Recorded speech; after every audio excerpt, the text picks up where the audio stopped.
Hey everyone, in this video, I will show you how to make gradient rectangle in Canva. Now, if you find this video helpful, like and subscribe would mean a lot. Alright, let's dive in.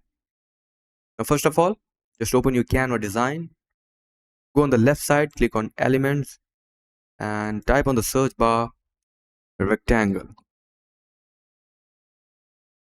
Now, use this rectangle,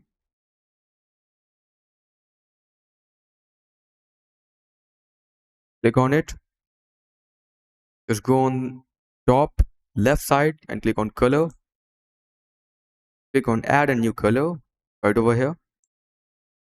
And here, just select gradient.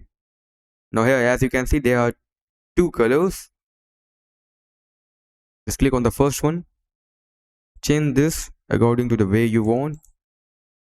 Click on the second one and also change this according to the way you want.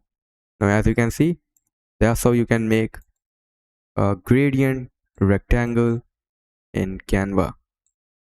So that's it for the video. Thanks for watching.